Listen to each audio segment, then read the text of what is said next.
Bonjour à tous, je vous souhaite la bienvenue pour partager avec nous ce nouveau CNES Talks consacré à la mission Rosetta, le dernier avant l'atterrissage de Philae qui se déroulera le 12 novembre prochain. Il y a quelques mois, nous avions démarré cette série de Hangouts avec Francis Rocard, responsable des programmes d'exploration du système solaire au CNES, pour évoquer les objectifs scientifiques de Rosetta. Ce soir, il est à nouveau parmi nous pour parler plus concrètement de ces premiers mois d'activité scientifique de la sonde et pour faire un petit peu un état des lieux avant le jour J. Bonsoir Francis. Bonsoir. Alors, rappelons-le, la sonde s'est éveillée en janvier 2014 après plusieurs années d'hibernation. Ces instruments scientifiques ont été particulièrement utiles dans la perspective de l'atterrissage. Alors, quelles informations a-t-on obtenues sur les caractéristiques de la comète? Comment ont-elles aidé les scientifiques et les ingénieurs à identifier ce fameux site d'atterrissage? C'est notamment quelques questions que nous verrons ensemble dans quelques instants. Allez, pour débuter, je vais demander simplement à chacun des blogueurs et des journalistes présents parmi nous de bien vouloir se présenter. Je vais commencer par Guillaume. Bonsoir, donc Guillaume Cana, je suis blogueur pour lemonde.fr, donc autour du ciel, et je suis la mission Rosetta depuis l'origine. Merci beaucoup. Nous avons Mathilde. Bonsoir. Moi, je m'appelle Mathilde et je suis blogueuse principalement pour moi-même sur mon compte Twitter. Et je suis la mission Rosetta depuis son réveil, on va dire, à peu près. Merci beaucoup. Serge? Oui, bonsoir, excusez-moi pour le son. Donc, Serge Brunier, blogueur sur le site Science et Vie et co-auteur et passeur de l'émission Entre Terre et Ciel. On a consacré d'ailleurs une émission à Rosetta. Voilà. Merci beaucoup. Et on finit avec Anthony Teston qui est là pour le CNRS INSU, qui sera notre oreille sur Twitter, qui relaiera vos questions. Donc, n'hésitez pas à les poser en utilisant le hashtag CNES Talks. Bonsoir Anthony. Bonsoir. Donc moi je suis Anthony Teston, donc à la communication astronomie et astrophysique du CNRS. Voilà, alors n'hésitez pas à partager cette vidéo en direct, en différé. Vous pouvez l'intégrer à votre site, vos blogs, vos réseaux sociaux en utilisant les boutons de partage. Voilà, alors petite question d'introduction. Il y a quelques mois, quand on s'est parlé, une des grandes difficultés, c'était quand même de savoir comment on allait pouvoir atterrir sur un corps céleste dont on ne savait rien.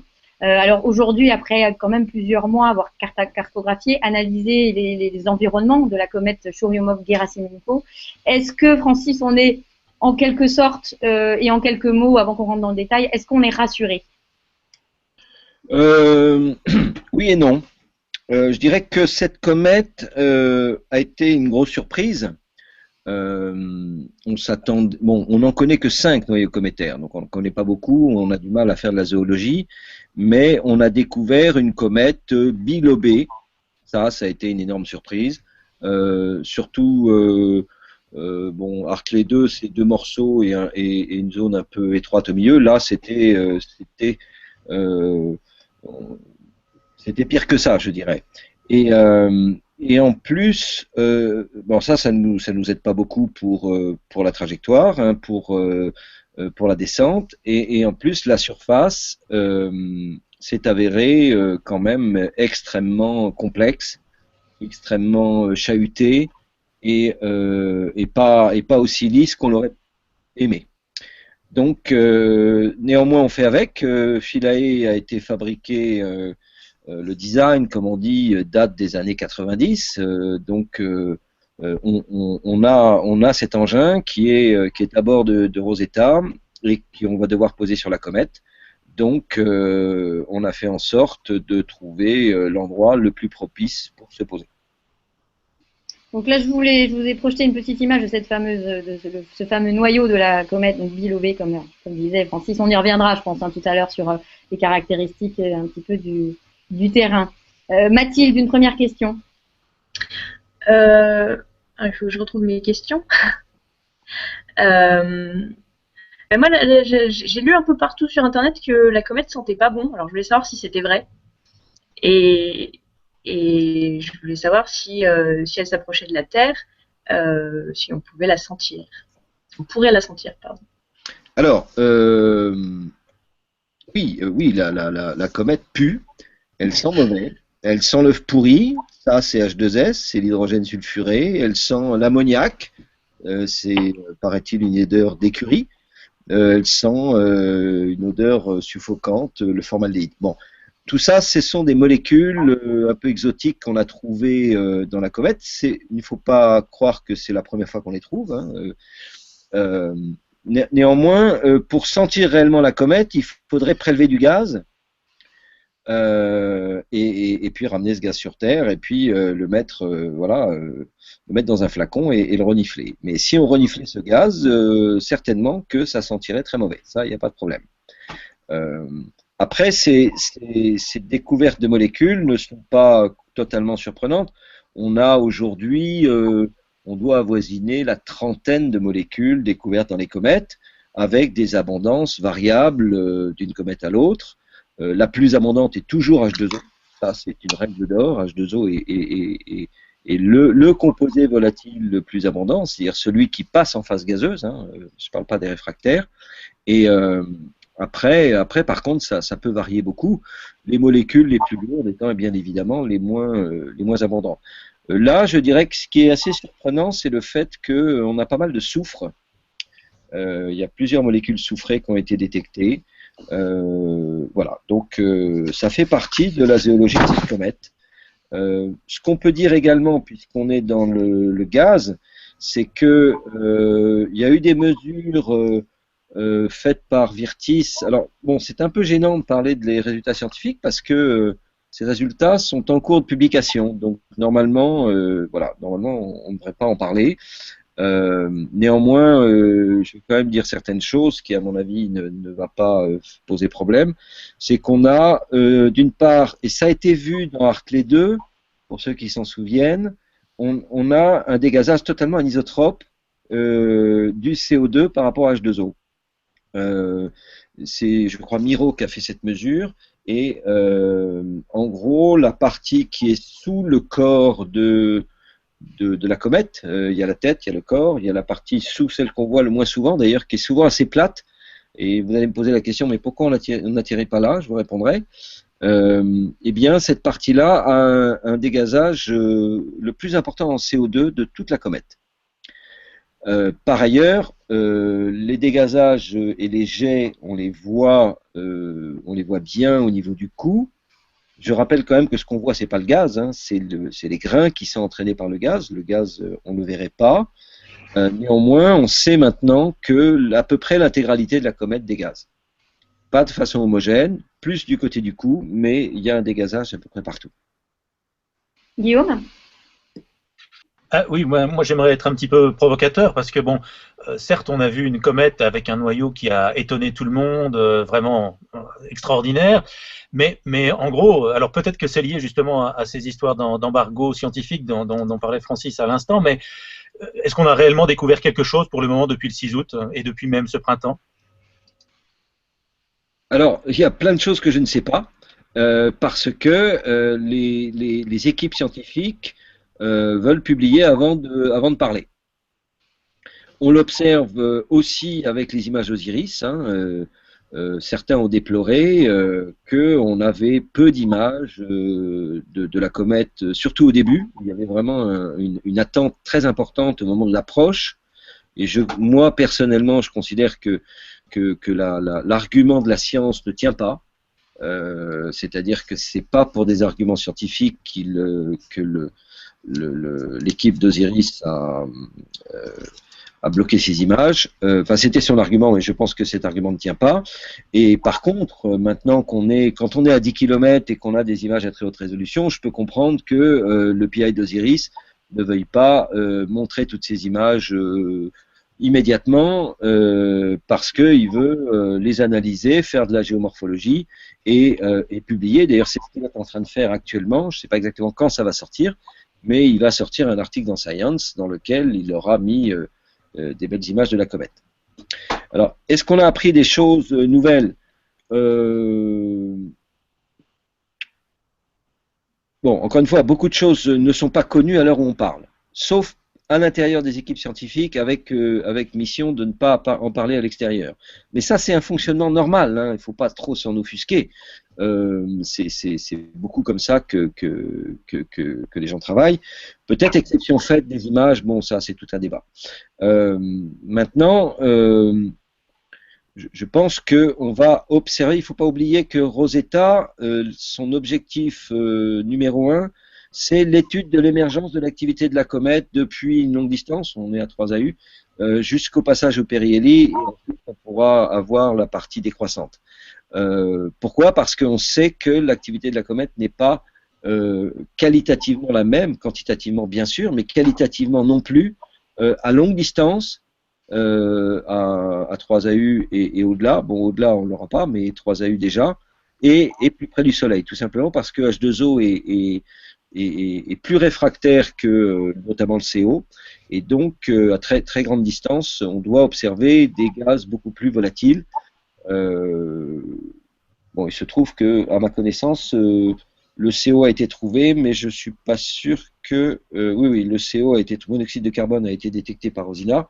Maintenant, on n'est pas dans des domaines d'activité aussi importants que LBOP et on n'observe pas un monoxyde de carbone majoritaire, alors que dans LBOP, à très longue distance, on avait observé cela.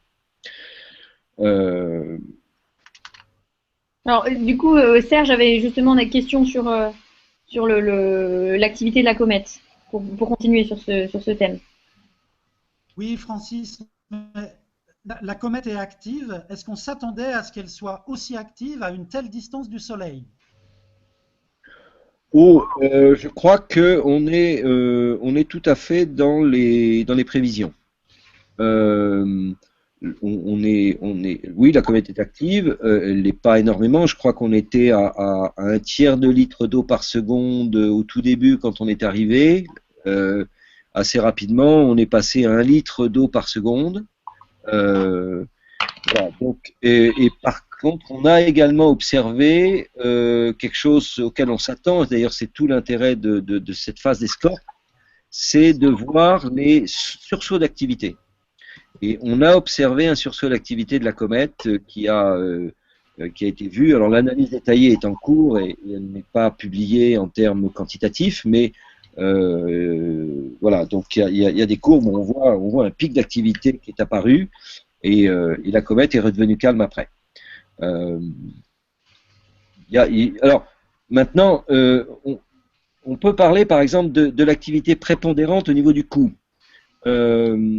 Les discussions de certaines personnes que je trouve assez pertinentes disent que on est en train de voir, non pas, c'est pas 2 comètes qui se sont collées, mais ça serait plutôt une comète qui, d'une part, a perdu une grosse partie de sa matière au niveau du cou, et on est en train d'observer la coupure de la comète. Cette comète va se casser. Alors quand c'est très difficile à dire, peut-être quand Rosetta sera là, peut-être dans 100 ans, peut-être voilà, peut-être dans l'orbite suivante, mais manifestement le cou étant beaucoup plus actif que le reste, c'est là où la matière se perd et donc petit à petit, et d'ailleurs on voit des failles au niveau de ce cou, on observe une amorce de rupture et voilà, et une rupture qui aura lieu. Très difficile à dire néanmoins. Guillaume? Oui, non, moi j'allais justement préciser cette question sur les fissures qu'on voit au niveau du cou sur les images, les meilleures images auxquelles on a eu accès, et Francis vient de répondre sur la fin de sa réponse, donc j'ai plus rien à dire. Et Francis, il fait les réponses avant que les questions soient posées. Exactement. Alors, il y a une autre chose assez amusante qui a été proposée. Ah merde, excusez-moi. Allô? Alors, on va... Je ne peux pas te répondre, on se parle demain. Bonsoir. Oui, ce que j'étais en train de dire, c'est que ce qui est étonnant, ce sont ces blocs que l'on voit sur la surface. Ces gros rochers. Vous avez vu qu'il y en a un qui s'appelle Khéops, qui a 41 mètres. Bon, c'est des gros engins. Ces rochers nous font peur. Ils nous font peur pour l'atterrissage. c'est clair que si on se pose sur un flanc de ce rocher, on ne va pas s'accrocher et on va tournebouler et la mission sera un échec. La question qu'on peut se poser, mais c'est peut-être un peu prématuré, est-ce qu'on n'est pas en train d'observer ce que certains ont appelé les planétésimaux, les fameux planétésimaux dont les théoriciens de la formation du système solaire nous parlent depuis déjà des dizaines d'années, que personne n'a jamais vu, bien sûr. Est-ce qu'on ne serait pas en présence de ces planétésimaux qui auraient une certaine cohésion un peu plus importante que le reste, et c'est pour ça qu'ils subsistent pour certains, soit accrochés, collés à la surface, soit même ils ont dévalé au fond de la falaise pour tomber au niveau du cou, ce qu'on voit assez bien. Anthony, une question de Twitter. Oui, il y avait une question de Twitter de Lenny qui demandait en fait comment on calcule, comment on détermine le champ de gravité autour de la comète. Et j'ajouterais, est-ce que ça joue dans les mesures scientifiques? Est-ce qu'on s'en sert pour les mesures scientifiques, pour les données? Bien sûr, bien sûr. Alors, comment ça a été fait? Alors là, ça permet de parler un peu de la navigation parce que c'est très très original, hein, la navigation de Rosetta. On n'est pas du tout dans des navigations classiques. D'abord, c'est une navigation qui est essentiellement opérée par la navigation optique, par les caméras optiques, puisqu'on a besoin d'avoir une très grande précision d'attitude et de positionnement en relatif par rapport à la comète.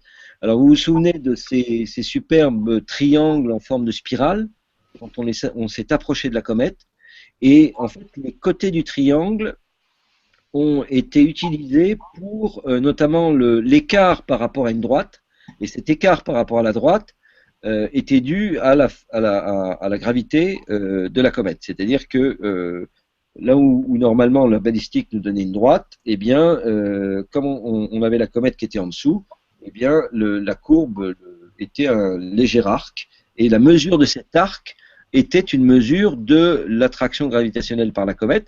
Et ça nous a permis, enfin à l'ESOC, hein, c'est l'ESOC qui faisait ça, ça a permis à l'ESOC de déterminer la masse de la comète. Et cette masse est chiffrée, le chiffre que j'ai en tête c'est 10 milliards de tonnes. Voilà. Donc ça a été extrêmement important pour déterminer la masse. Et cette masse, on a un volume, et donc on a une densité. Et aujourd'hui, la densité, j'ai vu des chiffres, alors est-ce qu'ils sont vrais, on verra plus tard, de l'ordre d'un chiffre de 0,47 je crois, est-ce qu'on a deux chiffres significatifs, ça sera confirmé, mais on est dans des gammes de densité assez classiques, c'est-à-dire que d'ailleurs je crois que ça correspond à peu près à la densité que prenaient les modélisateurs à la fois du SONC à Toulouse et de l'ESOC pour modéliser les trajectoires et autres compte tenu de la dimension de la comète. Donc on a une comète qui flotte sur l'eau. Ça veut dire que c'est une comète extrêmement poreuse, et ça c'est pas très surprenant. C'est poreux parce qu'elle perd beaucoup de matériel, elle perd ce gaz et elle perd ces grains qui sont entraînés par le gaz. Donc il y a beaucoup de porosité, beaucoup de vide à l'intérieur, et à la finale une densité faible. Et je rappelle qu'on a quand même un matériau qui est pour une part organique, et ce matériau organique a de toute façon une densité qui est plus faible qu'un matériau de type rocheux, silicaté, qui lui a une densité plus forte de l'ordre de 4 ou 4,5 quoi. Mathilde, plusieurs questions en une là. Moi, j'avais des questions sur ce que Rosetta et Philae vont nous permettre de trouver. Par exemple, est-ce qu'on va pouvoir dater l'âge de Tchouri? Est-ce qu'on va pouvoir connaître sa température? Est-ce qu'on va savoir par où elle est passée? Alors, on va peut-être déjà commencer par ces trois-là. Dater, j'en doute. En gros, on la connaît la date. C'est 4,56 milliards d'années. Les comètes se sont formées il y a 4,56 milliards d'années. Bon. Donc, c'est pas un objectif de datation. Je sais même pas si il y a un instrument qui envisage de faire une datation de type, je sais pas, potassium-argon ou des choses comme ça. Je n'ai pas la réponse. Mais pour moi, voilà, les comètes se sont formées il y a 4,56 milliards d'années. Donc, comme on n'aura pas une précision de 1 million d'années, la datation, à mon avis, elle n'est pas très intéressante. C'était quoi la deuxième question? La température à l'intérieur, à l'extérieur. Oui, la température, ça c'est plus intéressant. Bon, Virtis a très rapidement mesuré une température de moins 70 degrés, c'était cet été, et la valeur de cette température était une signature, on s'en doutait beaucoup par l'albédo, était une signature que la comète n'était pas recouverte de glace, d'eau notamment, ce qui est encore une fois parce que la glace d'eau est la moins volatile. La glace de CO, CO2, on n'y pense pas une seconde, mais même la glace d'eau, on sait qu'elle n'est pas stable en surface. Donc, mais la mesure de la température confirmait que c'est plus chaud qu'une surface de type recouverte de glace. Néanmoins, la température, Miro mesure deux températures dans les deux gammes de longueur d'onde du spectro hétérodyne. Et l'une est plutôt en surface, l'autre est un peu plus en profondeur, je crois que c'est de l'ordre de la dizaine de centimètres. Et les deux valeurs de température que Miro mesure le jour, hein, c'est-à-dire sur une surface au soleil, donnent des écarts absolument énormes. Donc on a la surface se réchauffe assez rapidement par le soleil, bon, ce qui est naturel. Par contre, à l'intérieur, à une dizaine de centimètres, on est encore très très froid. Et donc c'est la propagation de cette onde de chaleur dans la comète qui, petit à petit, déclenche l'activité. C'est le fonctionnement habituel des comètes. Alors, le dernier volet de la question de Mathilde, c'était de savoir en fait par où elle est passée. Et puis ensuite, Serge avait une question un peu dans le même ordre. On peut peut-être faire d'une pierre deux coups. Alors, par où est passée la comète? Je ne sais pas exactement ce que ça veut dire, mais j'ai un élément de réponse, c'est que c'est une comète de la famille de Jupiter. Donc, je crois avoir lu que, d'abord, monsieur Churyumov et madame Gerasimenko, si je ne me trompe pas, l'ont découvert en 69, et je crois que on ne s'est pas remonté très loin. Il y a un moment où on perd sa trace, à un moment, elle était simplement... je crois qu'il y a eu je crois, un effet gravitationnel par Jupiter, et avant ça, on ne sait pas très bien. La question, c'est de savoir est-ce que c'est une comète. Vous savez qu'il y a deux grands réservoirs de comètes, il y a le nuage de Oort et la Saturne de Kuiper. Alors, une comète de la famille de Jupiter qui est dans un plan pas très éloigné du plan de l'écliptique et fait a priori plutôt partie d'une comète de Kuiper. Ça serait très étonnant qu'elle vienne du nuage de Oort, parce que pour arriver à ce que son inclinaison soit très faible sur l'écliptique, c'est quelque chose de pas simple et de plutôt rare. Ça ne veut pas dire qu'il n'y en a pas, mais en termes de statistiques, il y en a beaucoup moins. Voilà, les comètes du nuage de Oort sont de toute façon une comète comme la comète de Halley qui est rétrograde, vient probablement du nuage de Oort vu son inclinaison. Voilà, et Jupiter, le grand perturbateur du système solaire, a à un moment modifié la trajectoire pour en faire une comète qu'on appelle de la famille de Jupiter, dont l'aphélie est à peu près au niveau de Jupiter, c'est lié, et donc la période 6,5 années à peu près. Serge? Francis, l'érosion d'une comète auprès du Soleil, c'est très très important. Ça signifie que cette comète, elle doit être dans le système solaire interne depuis très peu de temps, non? Alors, les comètes s'usent. Les comètes s'usent, des comètes éteintes, il doit en exister, simplement on a du mal à les voir. Je rappelle que la NASA a énormément de mal à voir les petits corps inférieurs au kilomètre. Mais oui, les comètes s'usent. Ça veut dire que quand une comète qui a une période de 1 an et demi est encore active, et celle-là, on l'a choisie pour une activité moyenne. Vous voulez qu'il y ait une activité gaz et poussière, vous voulez qu'il y ait un ratio gaz-poussière pas trop atypique, on l'a choisi comme ça, et on ne voulait pas une comète trop active parce qu'elle nous aurait posé des problèmes, mais on voulait de l'activité pour avoir de l'information et donc des mesures par Cosima et Rosina notamment. Donc oui, la comète s'épuise. Ça veut dire qu'une comète qui est sur une période de 6,5 ans, à l'échelle de l'âge du système solaire, elle va s'épuiser extrêmement rapidement. Donc peut-être une centaine de passages et la comète devient éteinte. On a vu Ison s'est épuisé en un passage. Ça a été d'une rapidité extraordinaire. Elle est passée tellement près qu'elle a été totalement asséchée. Et depuis son passage près du Soleil, plus personne n'a jamais vu. Guillaume. Alors, moi, je voudrais revenir justement sur la surface, on en parlait tout à l'heure, et en fait, on est toujours très surpris en voyant les images diffusées par l'Agence spatiale européenne, d'avoir des images très claires de la surface, on a presque l'impression d'avoir des grands champs neigeux par endroits. Or, ce qu'on sait aussi, c'est que la surface reflète très très peu de lumière, je crois qu'elle reflète 4 à 5% seulement de la lumière qu'elle reçoit, elle est donc en fait plus noire que du charbon. Alors, est-ce que Francis pourrait nous expliquer ce que ça signifie sur la composition justement du matériau qui est à la surface, qui n'est pas de la glace? Alors oui, il n'y a pas de glace pure en surface. Bon, sur le plan thermodynamique, on ne conçoit pas de la glace pure en surface. C'est quelque chose qui ne tient pas. Ou si elle existe, ça veut dire qu'elle est apparue en surface il y a très très peu de temps, parce qu'elle se sublime. De toute façon, elle se sublime vite à l'échelle de l'astronomie, bien sûr. Donc, on voit néanmoins. Alors, d'abord, c'est sombre, et si c'est sombre, c'est que c'est riche en carbone. Il y a un lien entre l'albédo et la teneur en carbone. Un carbone, le matériau organique, on sait par la chimie que c'est un matériau qui est sombre. On a parfois fait la comparaison avec la suie. L'avenir nous dira si cette comparaison est valable. Probablement qu'on a tort d'ailleurs. Néanmoins, on n'a rien de mieux. Alors, la Lune, c'est 7%, néanmoins, il n'y a pas de carbone. Donc voilà, on est plus sombre, on est quand même moins sombre que Halley. Halley c'était 3%. Et ça a été une énorme surprise à l'époque. En 86, je rappelle que la caméra Giotto était focalisée sur les parties brillantes, on pensait trouver de la glace, chère au modèle de Whipple, et le résultat c'est qu'on a plus observé les jets au moment du survol que le noyau lui-même. Donc un noyau de 3% a été une énorme surprise. Maintenant on y est habitué, on sait que c'est très sombre, et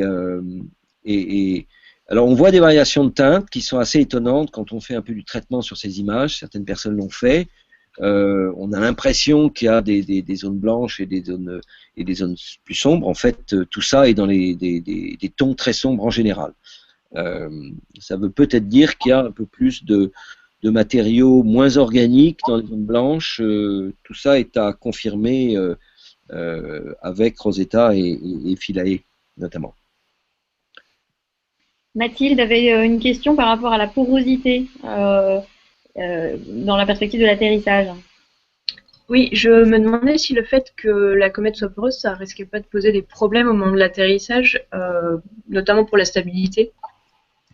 Alors oui, oui, c'est une question qu'on se pose. Moi, je me souviens que sur DS4 Champollion, quand c'était une mission à l'époque du tout début de Rosetta, on était au tout début des années 90. Le chef de projet demandait aux scientifiques c'est quoi la dureté de la comète. Les scientifiques sont partis dans des palabres et le chef de projet a dit écoutez, vous n'en savez rien. Moi, je considère que ça peut être dur comme du béton ou mou comme de la neige poudreuse. Bon, et va-t-on faire un satellite qui se pose sur une comète avec ça? C'est pas très simple. Néanmoins, ça peut être très mou. D'abord parce que ce matériau organique poreux, en surface, ou près de la surface, il n'y a plus du tout de glace. La glace, elle est plus profonde, là où c'est encore très froid. Et donc, on a la partie réfractaire qui est pour une part organique, pour une part peut-être un peu rocheuse. Et cette proportion n'est pas bien connue aujourd'hui. Si on est très organique, on sait que c'est pas très solide. Et Philae pèse 100 kg. On a un problème. Vous savez que bon, il y a quand même une inertie qui va fonctionner au moment de l'atterrissage. Donc c'est quand même 100 kg qui vont se poser à 3,6 km/h, puisqu'on est tout près d'un mètre par seconde. Il va y avoir une pression sur la surface significative qui peut créer son enfoncement. C'est-à-dire qu'on peut s'enfoncer d'une valeur complètement inconnue. Si cette valeur atteint que le train d'atterrissage dans les gammes de 10-20 cm, ça ne pose aucun problème. Si on commence à s'enfoncer jusqu'à la garde, c'est-à-dire jusqu'à la boîte elle-même, on ne pourra plus tourner, on sera bloqué. C'est pas dramatique, mais on aurait bien aimé tourner pour mettre bien les panneaux solaires vers le sud, puisqu'on a des panneaux solaires sur 3 faces et pas sur la 4e. Donc on veut mettre nos panneaux solaires au sud, c'est côté soleil, en supposant qu'on est dans l'hémisphère nord, bon, vous imaginez le truc. Et si on ne tourne pas, eh bien on ne tournera pas.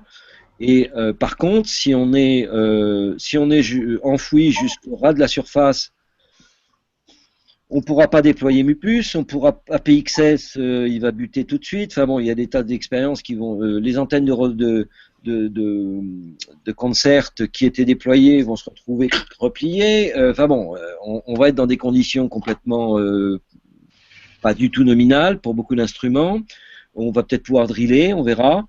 On devrait pouvoir communiquer encore. Si maintenant on est complètement enfoncé dans 3 mètres de poudreuse au fond d'un trou, là on va avoir un problème de cône de communication.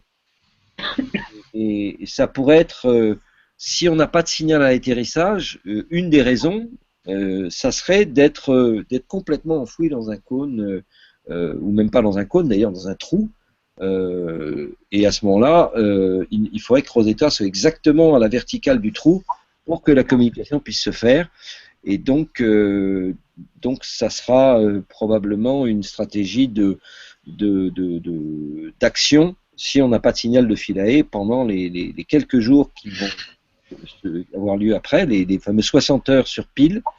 Recherche du signal, on va essayer de mettre ce Rosetta au bon endroit. Voilà, donc il y a un risque de rebond si la surface est dure, et il y a un risque d'enfoncement si la surface est molle. Donc avec ça, débrouillez-vous. On va se débrouiller, nous. Guillaume? Oui, oui. Francis a répondu à peu près toutes les facettes des questions qu'on pouvait me poser, mais j'ai quand même un petit point de détail à repréciser. C'est, on va partir d'une hypothèse moyenne où effectivement on va être dans le cas de figure comme pour la Lune. Rappelez-vous que pour la Lune, on pensait aussi que les premiers astronautes s'enfonceraient dans le sol, donc bon, on a vite été rassurés. Et là, si on considère qu'on va avoir, disons, 20 ou 30 cm d'épaisseur, un petit peu poreux et meuble, est-ce qu'on va réussir à s'ancrer? Et si on ne s'ancre pas, est-ce que Philae va pas redécoller quand on va essayer de forer le sol, parce que forer quand même ça va déployer une assez grosse énergie et on risque d'avoir Philae qui va faire des sauts de puce à chaque fois qu'on doit se forer. Oui, effectivement, le Philae qui fait 100 kg sur Terre va faire 1 gramme sur la comète. Donc il faut s'ancrer, c'est absolument impératif. Sinon, au moindre mouvement mécanique de Philae va immédiatement rebondir, se déplacer. Bon. Alors, on a des petites vis au niveau des 3 pieds, mais ces petites vis, c'est pas elles qui vont nous ancrer solidement, je pense. C'est surtout les harpons. Les harpons, ils sont allumés au moment de l'atterrissage. Au moment où le propulseur à gaz froid nous plaque sur le sol et simultanément on allume les harpons. Ils sont 2 pour des raisons de redondance et de robustesse. Et ils ont un câble qui doit faire, j'ai lu un document d'1,50 m, j'en ai vu un autre de 2,50 m. Donc je ne sais plus quelle est la longueur des câbles, environ 2 mètres on va dire. Et donc ça veut dire qu'on prévoit une surface qui peut être très très molle. Et quand le harpon a été tiré, il y a un petit moteur qui tend le câble jusqu'à une valeur de 30 newtons, je crois, si ce que j'ai lu est exact. Et voilà, et ça c'est... et on va compter les tours du câble pour savoir si on a déroulé, je ne sais pas, 50 tours, et si on renroule 20 tours, on en conclura qu'on est bien ancré. Si on renroule les 50 tours, ça veut dire qu'on a remonté le harpon et ça veut dire qu'on n'est pas ancré. Donc ça fera partie des paramètres et des critères de succès de l'atterrissage et de l'ancrage, c'est de mesurer le nombre de tours qu'a fait le câble, le système d'enroulement du câble, pour savoir si le harpon est bien dedans, ou les deux d'ailleurs. Les deux, ça sera encore mieux. Maintenant, si on n'est pas ancré, normalement notre séquence se déroule automatiquement. C'est ce qui est prévu sur les 60 heures, jusqu'à ce que épuisement d'énergie de la pile. On a la capacité, on a des fenêtres de communication. Rosetta va communiquer avec Philae, va communiquer avec Rosetta à des fenêtres d'environ qui doivent correspondre à peu près à la rotation de la comète, donc toutes les 12 heures. Et on a la possibilité d'envoyer des télécommandes pour éventuellement modifier cette séquence. La grande question qui de toute façon se pose, même en cas d'atterrissage ancré, c'est est-ce qu'on tourne Philae, ce que je disais tout à l'heure, est-ce qu'on tourne Philae, non pas pour chercher un site d'atterrissage, bon ça c'est, mais c'est surtout pour optimiser l'ensoleillement pour la long-term science, c'est-à-dire la vie de Philae, la deuxième vie de Philae qui va durer plusieurs mois uniquement sur panneaux solaires et batteries.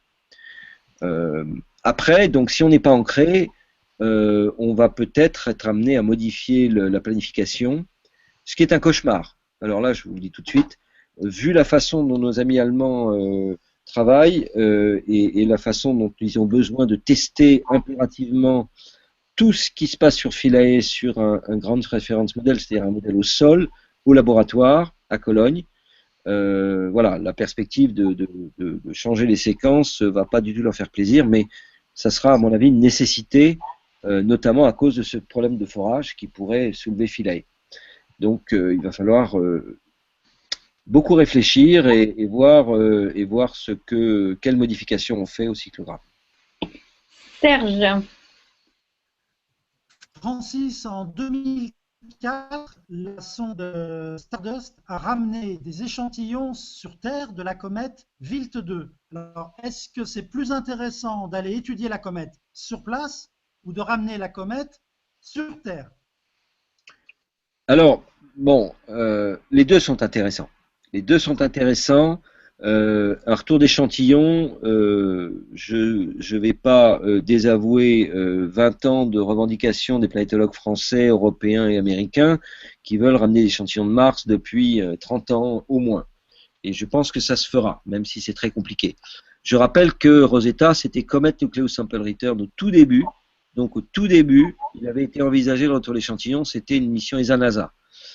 On l'a abandonné à cause de l'aspect de la température des échantillons. On voulait les garder à 200 K, et ça c'est très très compliqué de faire une capsule de rentrée qui maintienne très froid. Néanmoins, dans le cas de Stardust, parce que ramener des échantillons c'est pas très simple.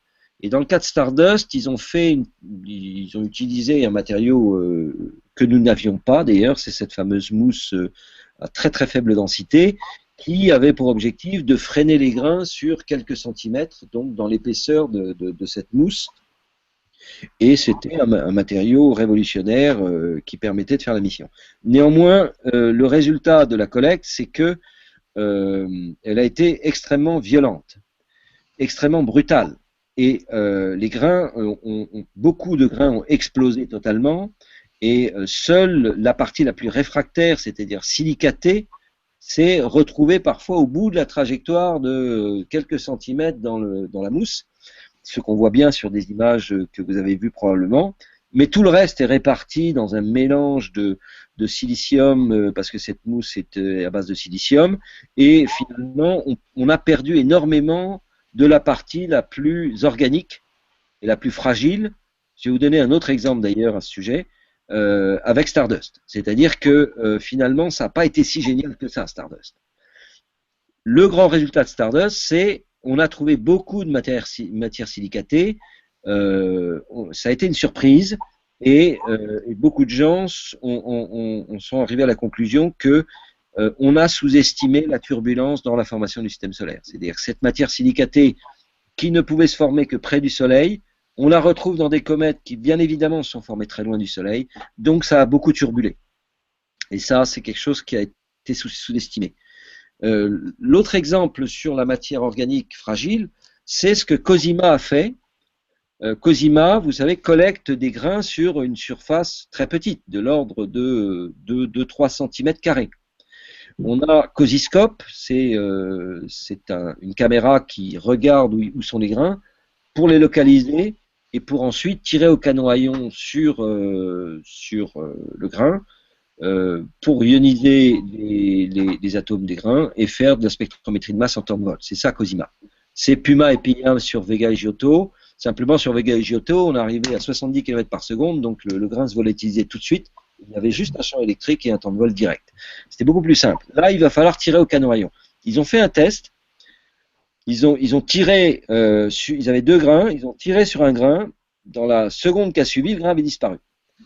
Pourquoi? Parce qu'il a été pulvérisé et soufflé par le canon à ion. Donc, ces grains sont extrêmement fragiles, floconneux, Et donc, il va falloir probablement baisser considérablement l'affluence. Il va falloir les irradier très lentement pour ne pas les expulser, les pulvériser instantanément. Donc, je pense que l'équipe Cosima est en train de travailler là-dessus, mais j'en sais pas beaucoup plus actuellement. Voilà, donc c'est très complémentaire, et tout ce qui est le plus fragile, tout ce qui est volatile, les gaz, tout ce qui est organique, ça, Stardust ne l'a pas fait. Anthony? Oui, donc j'avais une question sur un peu les prises de données, les mesures, toutes ces mesures qui vont être faites par les nombreux instruments là qu'il y a sur la sonde et l'atterrisseur. On parle beaucoup de spectromètres, il y en a beaucoup, et je voulais d'abord vous demander qu'est-ce que c'est un spectromètre et qu'est-ce que ça mesure en fait.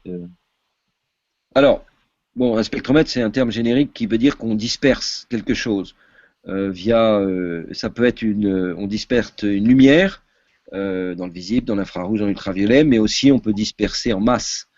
Donc en fait, des spectromètres, il y en a partout. Il y en a sur Rosetta, il y en a sur Philae. Alors en gros, pour essayer d'être schématique, on va d'une part observer la comète, et ça c'est Osiris, je crois que vous avez bien compris, on fait des belles images, et ça fonctionne très bien. On va également l'observer dans l'infrarouge, ça va nous donner deux informations, à la fois les informations thermiques sur la surface et les informations minéralogiques pour voir les vibrations moléculaires des éléments à la surface. C'est Virtis qui va faire ça. On va également, et ça c'est nouveau, l'observer dans le domaine submillimétrique, c'est MIRO, millimétrique et submillimétrique, on a deux canaux, et ça va nous donner à la fois des mesures thermiques, parce que le submillimétrique est très sensible au thermique, mais aussi la composition du gaz. Ça, c'est ce qu'on appelle la télédétection. Et on a Alice, qui le fait en ultraviolet également. Maintenant, on a l'in situ. L'in situ, il y a deux grands instruments de l'in situ qui sont Cosima et Rosina. Cosima, je l'ai décrit tout à l'heure, c'est qu'on collecte les grains sur naturellement, c'est-à-dire qu'il y a une petite surface qui est vers la comète, pouf, les grains viennent dessus, et on tire au canon à ion et on fait de la spectrométrie de masse par temps de vol. C'est un type de spectrométrie de masse. Il y a différents types. Bon, c'est celui-là qu'on utilise et ça donne une bonne mesure. On a un rapport delta M sur M, sensibilité en masse qui est très bon. Rosina fait l'équivalent sur le gaz. C'est-à-dire que là, c'est un sniffer de gaz. Donc, et c'est Rosina qui a montré que la comète puait. C'est les mesures de Rosina, qui est un spectromètre de masse. Il y en a d'ailleurs deux. Il y a un TOF, un Time of Flight, et un DFMS, Double Flight Mass Spectrometer. Tout ça va nous donner la composition en masse des molécules dans le gaz. Et c'est pour ça qu'on a trouvé CO, H2O, CO2, NH3, méthanol, etc., etc. Qu'est-ce que j'oublie? Il y a Concert qui fait le sondage radar du noyau. Donc on envoie une onde, Rosetta envoie une onde à travers le noyau, Philae la récupère et Philae la réémet. Et donc on fait de la tomographie du noyau. Bon, Rosetta Plasma Consortium, il y a des mesures de type plasma, il y a des mesures de champ magnétique également. On a des mesures de collecte de grains qui nous donnent la taille des grains et leur vitesse d'impact avec des nappes laser deux nappes laser qui vont nous donner le passage du grain à travers les nappes laser. Voilà, ça c'est essentiellement les instruments de Rosetta. Et sur Philae, on a le drill qui va forer et donner à deux spectromètres différents, COSAC d'une part, Ptolémée d'autre part. COSAC c'est un GCMS, c'est-à-dire c'est un spectromètre de masse couplé à des colonnes de chromato, qui est une grande spécialité française d'ailleurs, et on mesure la masse des matériaux. C'est COSAC qui, à mon sens, est l'instrument avec Concert le plus important de Philae. C'est COSAC qui va nous donner la nature du matériau réfractaire qu'on ne connaît pas et qu'on cherche à connaître. Ptolémée, qui est britannique, lui va faire de la combustion, c'est-à-dire qu'on va perdre toute l'information moléculaire et on va essentiellement faire des mesures de rapport isotopique. Donc D sur H, C12, C13, N14, N15, etc. etc. Donc ça sera très intéressant. Il y a également des mesures de chiralité, c'est-à-dire le fait que les molécules sont symétriques dans un miroir, comme mes mains, et ça c'est très important également. Shiva va faire le panorama, Shiva M va faire la minéralogie sur l'échantillon foré. Concert est le pendant sur Philae, donc celui-là aussi il existe, plus des instruments plutôt allemands de géophysique qui s'appellent Mupus, qui s'appellent Sésame. Mupus, c'est une espèce de marteau qui tape dans le sol et on mesure les ondes acoustiques, le détecteur étant au niveau des pieds. Il y a également des senseurs de température un peu partout. Sésame, c'est des mesures de constante diélectrique. Ça, c'est mesurer un peu la nature du sol, ses propriétés physiques essentiellement, et des mesures de température. Il y a également des sondes de température dans les harpons, par exemple.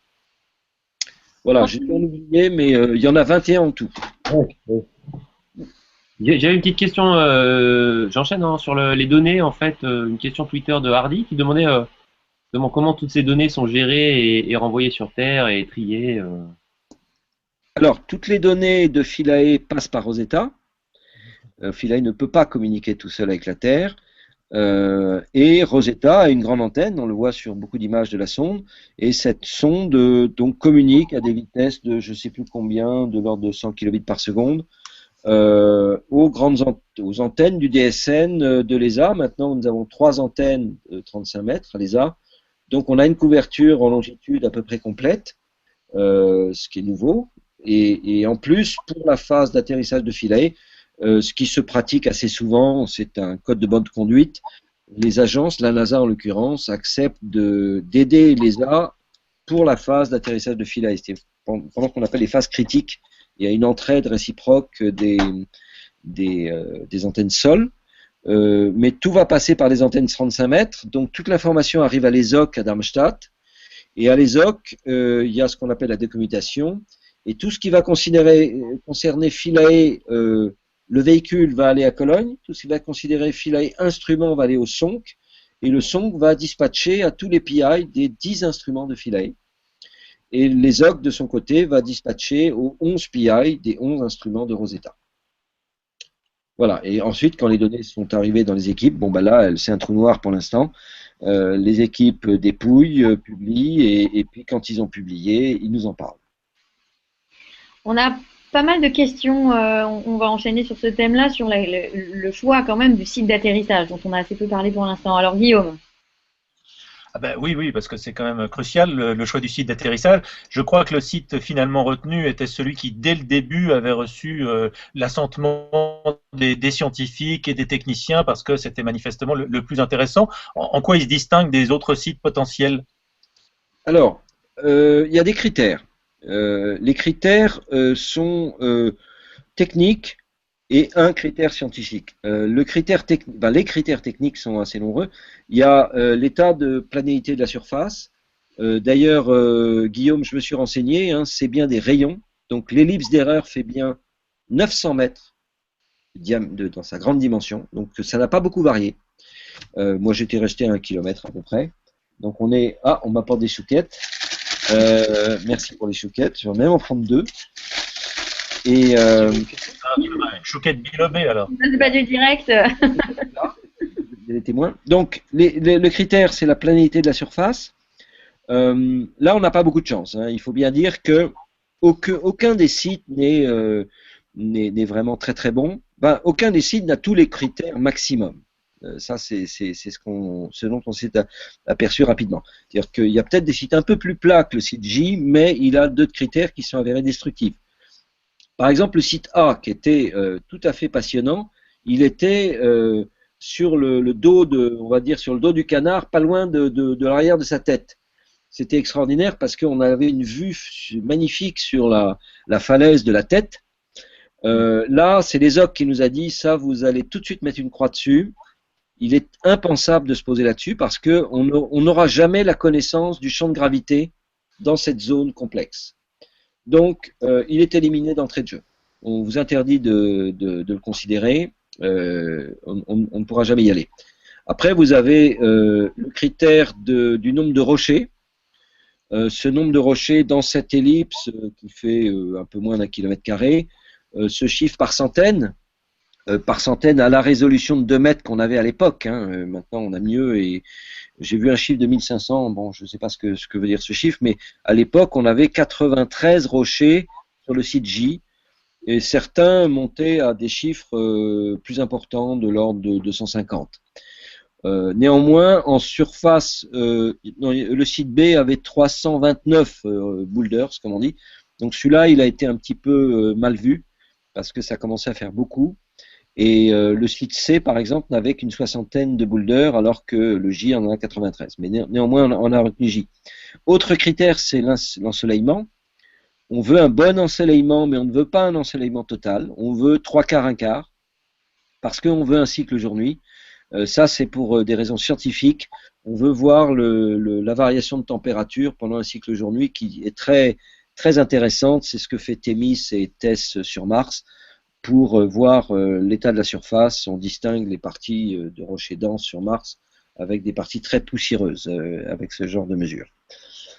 Alors, autre critère, c'est la trajectoire elle-même.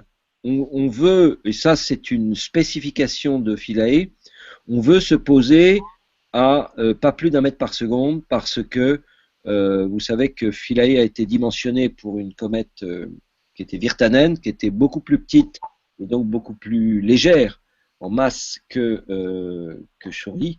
Et donc on a peur de casser notre train d'atterrissage qui est assez fragile.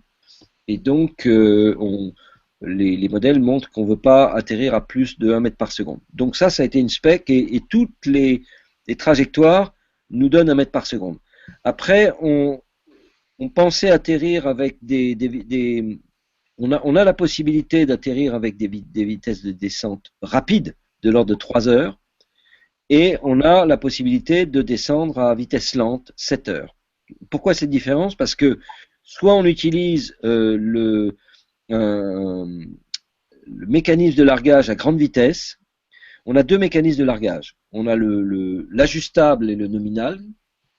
Quand on dit ajustable, il est entre 5 cm par seconde et environ 50 cm par seconde. Et on a un backup qui est beaucoup plus rudimentaire, mais celui-là, on est sûr qu'il va fonctionner. C'est un ressort qui nous pousse, et lui, il nous pousse à 19 cm par seconde, quoi qu'il arrive. Enfin, du moins, c'est ce qui est écrit sur les papiers. Et donc, après beaucoup, au début, on pensait qu'on allait avoir deux trajectoires. La trajectoire nominale, et au cas où on partait sur le backup, on aurait atterri ailleurs. Ça, c'était la théorie. En pratique, c'est pas vrai. C'est-à-dire que si on prend une trajectoire courte et qu'on part avec le backup, on rate la comète. Donc, on s'est dit, bah, ça, on peut pas se le permettre. Donc, on va pour des raisons de robustesse, se faire larguer à 19 cm par seconde. Ça vous explique pourquoi on a maintenant des trajectoires longues, en l'occurrence 7 heures. C'est à cause de cette contrainte qu'on s'est imposée de se faire larguer de beaucoup plus haut que ce qu'on pensait, puisqu'on est à 20 km d'altitude, alors que pendant longtemps, on n'arrêtait pas de pleurer à l'ESOC pour leur dire on va être largué à 2,5 km. Donc vous voyez que tout a changé. Alors là, je vous projette justement l'image du fameux site J. Si Francis veut nous faire un commentaire. Et puis, on aura cette image aussi que tu peux nous commenter. Peut-être on peut commencer sur la première. Alors, d'abord, juste un moyen de s'y repérer. Enfin, moi, c'est mon moyen à moi. C'est qu'en haut à droite de la croix, vous avez un cratère en forme de cœur. Et ben, c'est très pratique de s'y retrouver. Vous repérez le cratère cœur et vous savez où vous êtes. C'est parce qu'on va vous présenter des images qui vont tourner dans tous les sens et après, c'est très difficile de s'y retrouver. Ça, c'est un moyen mémotechnique. Sur la droite de l'image, vous avez les falaises qu'on verra dans l'autre image. Et ces falaises, ben, celles-là, elles dépassent 30 degrés d'angle par rapport à l'horizontale. Et ça, c'est très mauvais pour nous. Nous, on pense qu'au-delà de 30 degrés, on ne se posera pas, on ne s'ancrera pas. On risque d'arriver et de basculer comme ça. Donc on sait que dans notre ellipse, tu peux montrer la deuxième image, tout ce qui est bleu et violet, c'est bon, et tout ce qui est jaune et vert, c'est pas bon. Et à droite, on a la fameuse falaise, et au milieu, on a encore une déclivité qui n'est pas bonne. Donc on espère qu'on va se poser sur la partie violette. Guillaume. Et justement, on va se poser, et est-ce qu'on verra des images? Est-ce qu'on verra les images de la descente, et est-ce qu'on verra les images? Je sais qu'au moment où Philae va se détacher de Rosetta, il va y avoir une image, un portrait de Rosetta. Ensuite, on va avoir des images qui seront prises pendant la descente, et des images à l'atterrissage. Est-ce qu'on verra ces images en semi-direct? Oui. Donc, à 100 et 200 mètres, je crois à peu près, de distance entre Rosetta et Philae, c'est-à-dire très très rapidement après le largage, Shiva va photographier Rosetta. Il va faire 2 images. Pourquoi 2? Parce qu'on a un problème de mémoire de masse, donc on ne peut pas en faire 25, donc il n'en fait que 2. Et ces images vont nous informer sur c'est des images techniques, c'est pour savoir si effectivement on se translate gentiment et on n'est pas en train de tourner sur nous-mêmes. Si on tourne sur nous-mêmes, c'est une dramatique. Pareil, Rosetta va, avec Osiris, je pense, va photographier, pas immédiatement, parce que Rosetta a besoin d'une part de s'éloigner et ensuite de tourner son attitude pour pointer sa caméra vers Philae. Donc, plus tard dans la descente, Osiris va prendre toute une succession d'images et là, on va essayer de... le but de ces images sera surtout de reconstituer la trajectoire.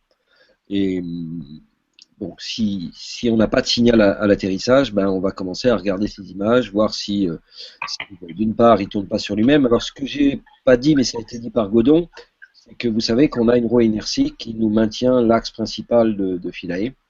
Et c'est ça qui fait qu'on ne tourne pas sur nous-mêmes, sauf dans le plan du train d'atterrissage, on va tourner, et ça ne nous gêne pas du tout. Mais par contre, on ne veut pas tourner dans d'autres directions.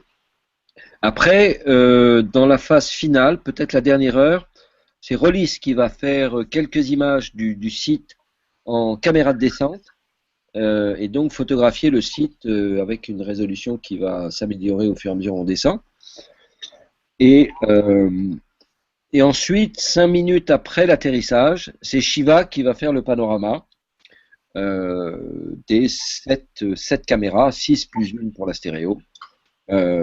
Et tout ça va être uploadé vers Rosetta quasiment en temps réel. Voilà, tout ça nous donne toutes les images, et les premières, évidemment, on les aura plus tôt. Et ça nous donnera une information, une première information que les paramètres sont nominaux, comme on dit dans le jargon des opérations. Mathilde? Ah, Mathilde, ton micro. Oui. Est-ce qu'on aura de quoi faire une vidéo, du coup, l'équivalent de suffisamment d'images pour quelque chose qui s'approche d'une vidéo? Une vidéo avec la caméra de descente? Ouais. À mon avis, il n'y aura pas beaucoup d'images sur la vidéo. On va faire un point GIF, hein, mais ça ne va pas aller beaucoup plus loin. Parce que, encore une fois, on est très limité par la mémoire de masse, mémoire de stockage, mass memory en anglais, de Philae. Et donc, il faut... les images, ça occupe beaucoup de mémoire. Et donc, il faut... on est limité par le nombre d'images qu'on va faire pendant la descente. Et sachant qu'on veut pouvoir faire ce panorama tout de suite. On ne veut pas que les caméras de descente nous empêchent de faire le panorama. Le panorama est prioritaire pour la confirmation d'atterrissage. Donc ça limite le nombre d'images qu'on peut faire avant que notre mémoire de masse soit remplie. Et donc, voilà, ça explique. Je ne connais pas le nombre d'images de Rollis, mais je pense que ça se chiffre sur les doigts d'une main ou deux, pas plus. Dernière question, Serge. Francis, une fois Philae au sol, on peut imaginer que Osiris sera capable de faire un beau portrait de Philae sur son site d'atterrissage.